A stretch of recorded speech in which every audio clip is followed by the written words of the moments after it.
Today I'm going to show you what I do for work. First thing I do when I come in the morning is turn on the machine and the air compressors.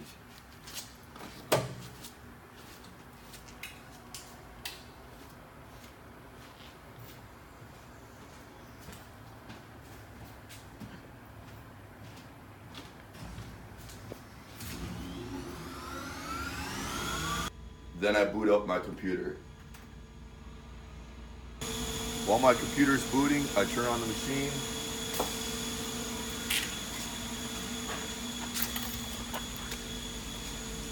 Reset all access.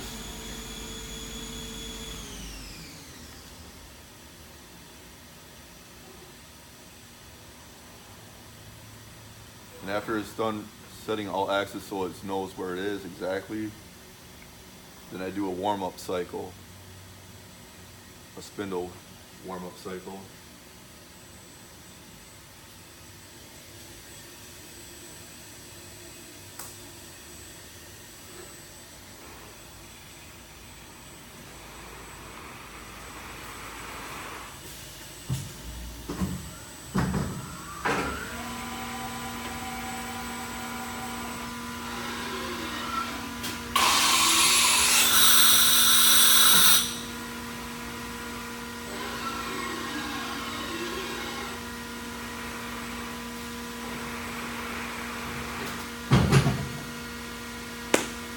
While the machine's warming up, I go into the office and check the schedule to see what I need to cut for today, and then I go and hunt down the paperwork. So right now I have Lambert 2625. I have to go hunt down that paperwork in one of the salesperson's office and draw it up. When I get the paperwork, I'm not going to bore you with all the technical stuff because it's a long process, but I import a file from AutoCAD that they template with lasers. Then I insert and draw up sinks. If there's not a sink file, I have to Google it, get a download a DXF file from AutoCAD, convert it to Logotech, which is the program I use. I have to alter sinks because they don't come in perfectly. It's a long, tedious process. I import the sinks into the center line. Make sure that there's enough room in the front and the back. There's material that it doesn't break. Make sure the sink, the faucet hole is far enough from the backsplash so there's enough room for the handles, and except there's a lot of things going on here. I check all the dimensions, including radiuses and overhangs. Make sure they're correct because they're not always correct. I add seams according to the flow of the material. If I have to use mirrored slabs or matching slabs in order to make it look like there's no seam. Also, if the piece is too big for a whole slab, I have to put seams in there, or where there's stress points so that the granite doesn't break.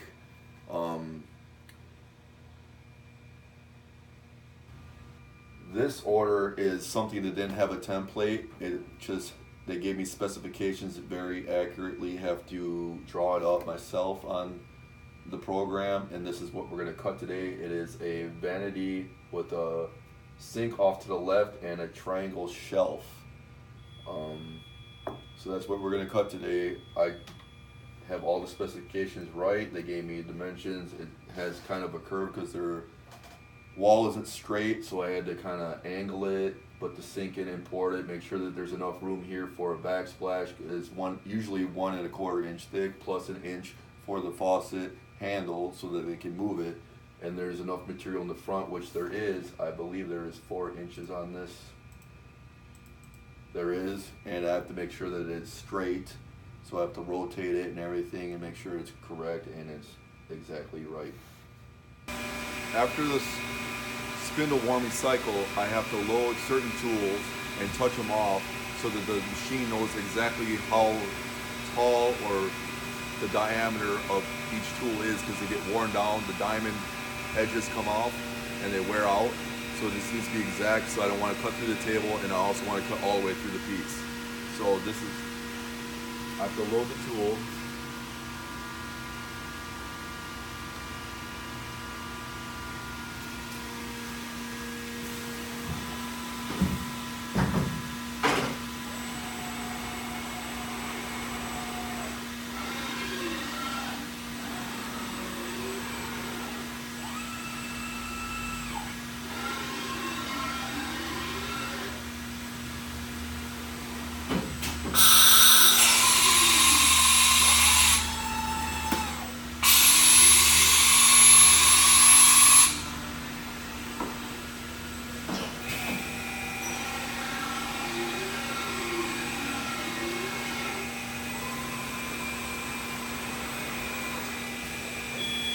Once the tool is loaded, I have to touch it off this tool length.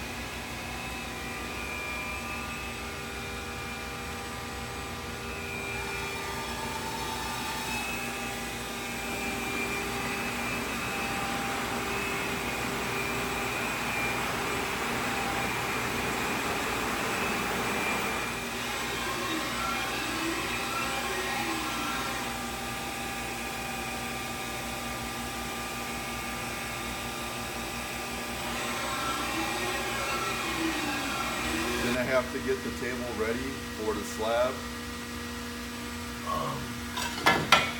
Usually have to wash it off. Got the insole last night.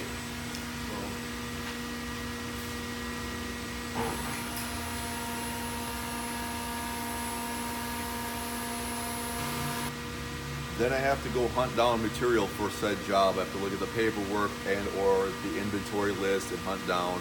Usually have a guy for that, but he goes on installs or whatever. He's gone a lot, so I have to pick up some slack and do it. So on this paperwork, I have to look for black antique leathered. It's in R8, and that's the size. So I have to go hunt that down and try to find it, which is time consuming, but it's gotta get done.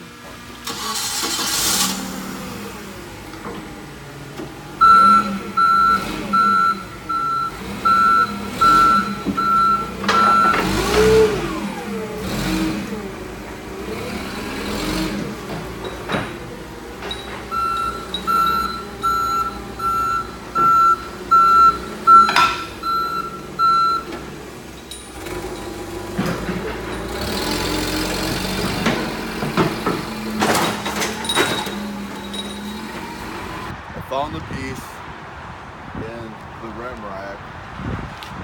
It's labeled. So this is the piece I'm gonna need to cut the job. So I gotta bring it in.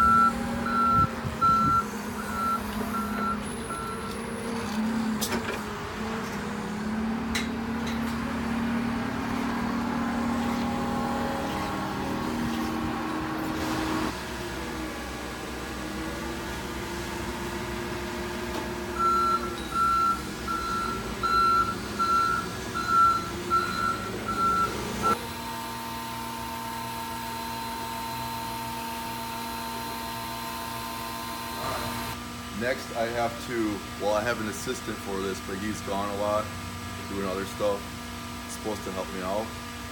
He usually does. He's not here today, it's the weekend. So I have to mark any imperfections on the slabs, any cracks, any fissures, any marks, because the customer does not want that.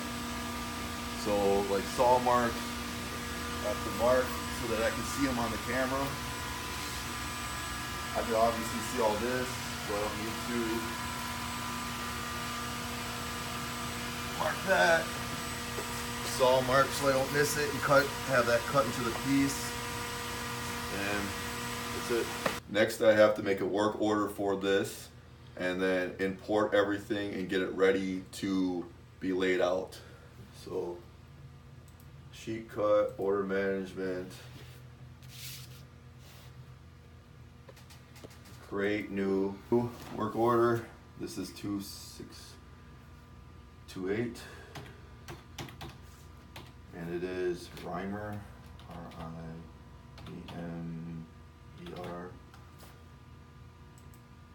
Created, go into the work order, go into parts, load parts, go to Reimer, open, create 4 profiles, that's excellent. Thickness 1.18. Check the parts, they're all there. Close out a work order, create new, load the table. Take a picture of the slab.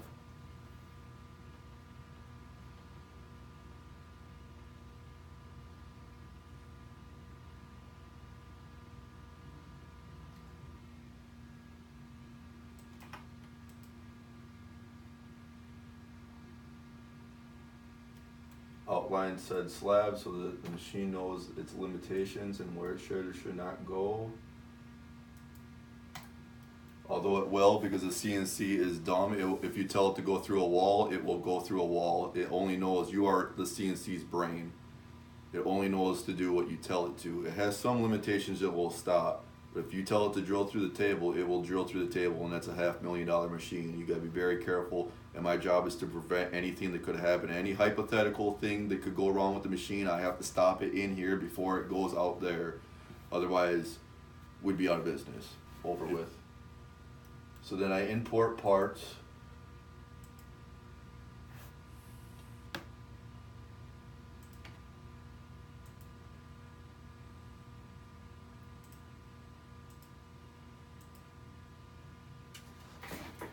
I pull up the 3D. It'll show me where I lay it out, it'll show me how it will look. So I'll slap this. This is pretty easy, it has no flow to it. It's pretty consistent material.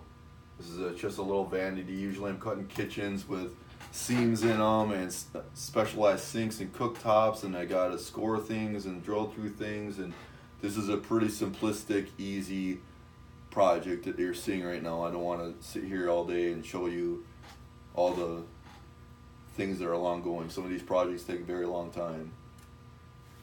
So I want to line it up, give enough space. The outline is where the saw marks go. That's the saw run out, because a saw blade is round. It can't just stop on a dime. It will have run out. So I don't want to run out into the next piece. So it shows me where that will go. In a lot of instances, I'll have to get closer, and then I have a thing called a milling bit, which will mill so that the saw blade doesn't go, the saw run out doesn't go into the piece. And a lot of times they cram a bunch of pieces onto slabs. I have to get them too close, so that it has to do mills, which is time consuming or whatever, but it needs to be done so that there's no piece, no saw marks in the finished piece, because this is thousands of dollars worth of granite. I don't want to mess anything up and cost money.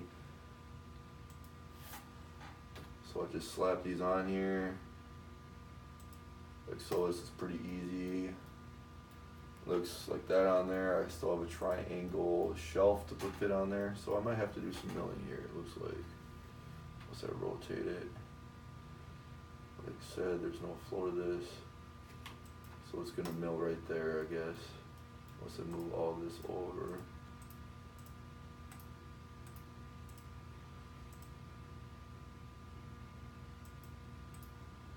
Oh, I don't know if it'll.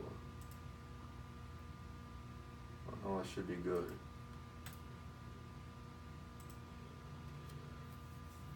So that's what it's going to look like. I hit T to cut.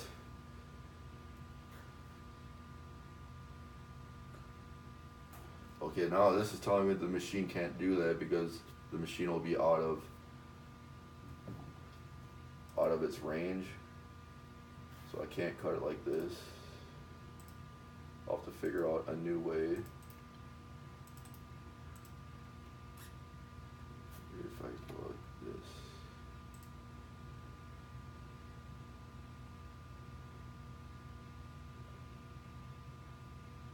I don't know if that'll be okay either, but we'll see.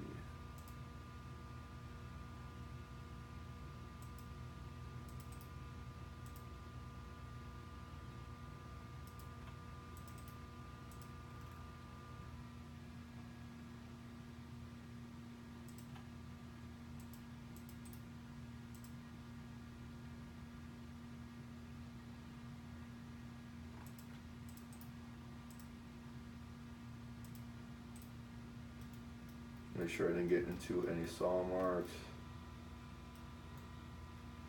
Let's see if it lets me do it now. No, it does not. Oh yeah, it does. Okay, we're good.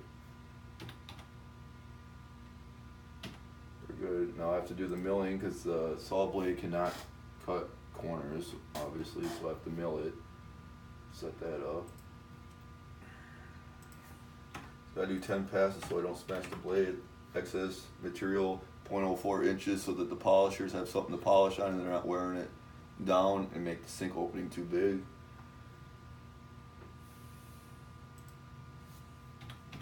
Delete any unnecessary mills. to save time. There are only 4 mills. I don't have to delete anything. That's good. Contouring. I have to drill the hole for the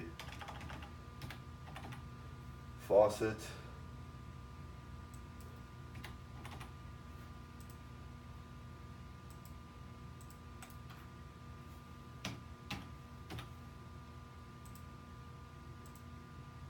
Sort Technologies. Pull up the 3D so it shows me what it's going to do.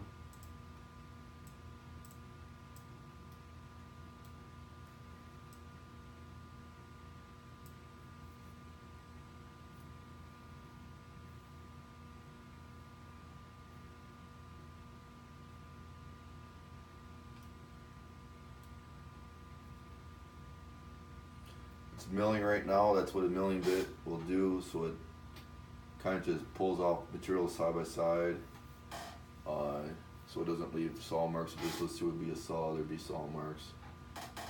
Obviously, that's not good. Now it's sawing.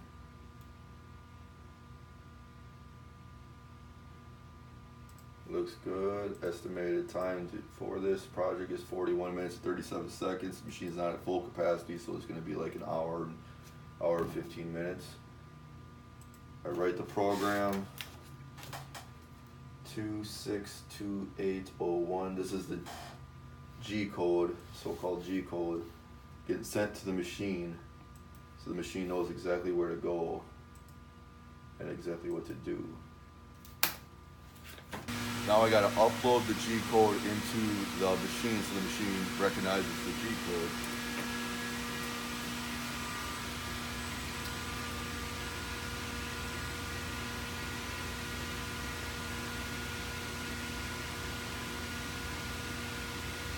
Then I gotta run the program, activate it, 262801. Make sure I'm running the right program, hit start.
Right now it's gonna drill the faucet hole, and while it's doing that, I gotta clamp the piece down so when it mills, the actual granite doesn't move because there's a lot of torque on the piece when there's a milling bit going in there. I've had a full slab that's moved before, so I have to clamp it down.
Now it's going to mill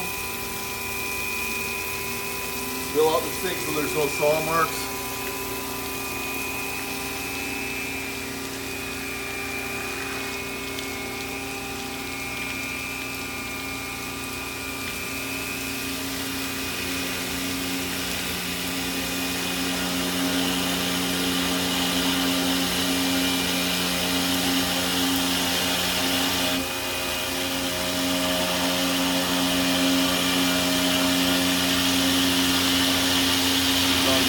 So now I have to take off the clamps so that the saw does not run into the clamps.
this is done.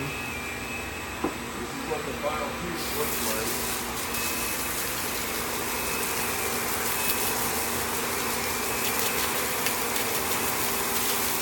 trying to get polished and fabricated, but this is the rough cut. My job now is to unload the table. My assistant's not here, who usually helps me. It's the weekend. I'll give him a little bit of leeway. But I unload the table. Now this is like 6 or 7 square feet. I usually get between 150 and 200 square feet a day. So you can see that this is time consuming. I do work like 50 plus hours a week, easily. Long days. I don't take lunches. Work through my lunches. It is what it is. It needs to get done.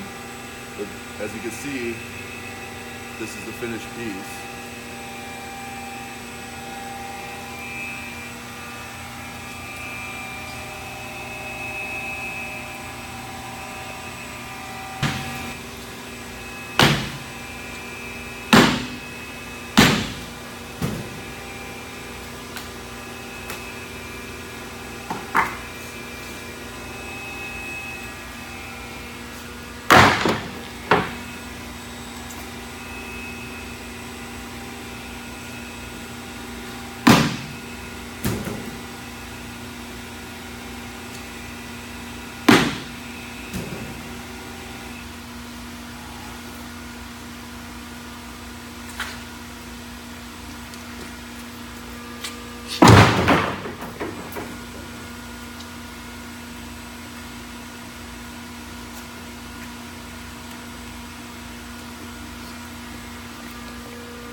Backsplash.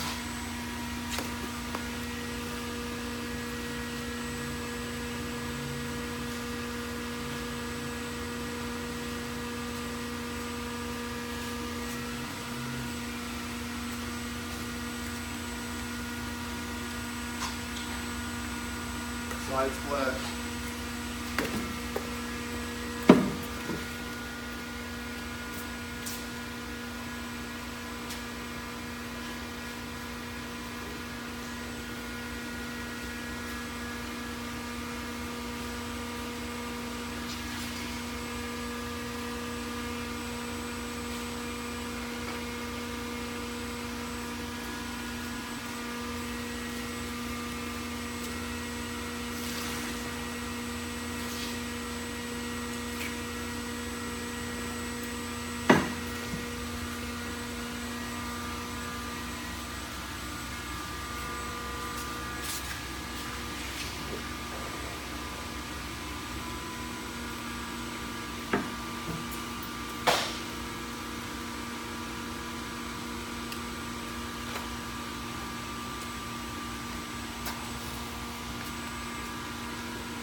ready for the next job.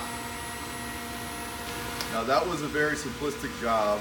I gotta get like 150, 200 square feet a day. This job went very smoothly. The machine shuts down. I have to partial cycle, read G code, go reprogram it. It wasn't profiled in the back. There's bits in the back to give OG, Demi, bevel, all sorts of profiles. I didn't have to run that today. There's pods. The machine actually lifts the pieces up, puts them on the pods, and then it grabs the bits and runs a bit process.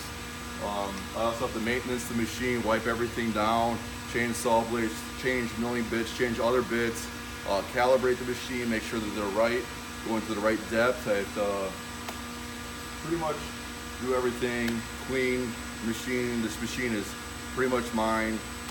There's like nobody regulating me. I have to figure out stuff and troubleshoot myself when there's a problem. I've had saw blades get stuck in the material. The machine shuts down on me multiple times because we are waiting for parts. It trips a sensor right now, and so it's going kind of slow. I'm running at 35%, not 100%, otherwise it will shut down. Other than that, there's a lot to this job that I'm forgetting. It's not an easy job, but I love it. Pay is good. It's pretty lax here.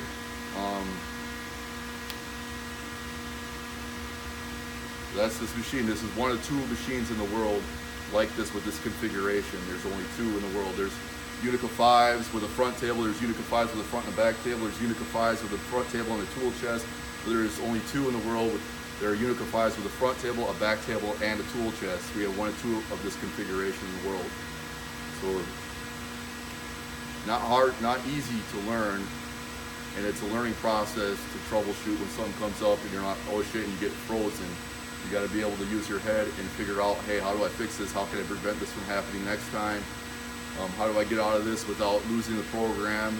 Can I back out of it? Yada, yada, yada. It's very stressful mentally in the office and exhausting out here physically afterwards. And that's a wrap. This is what I do for a living.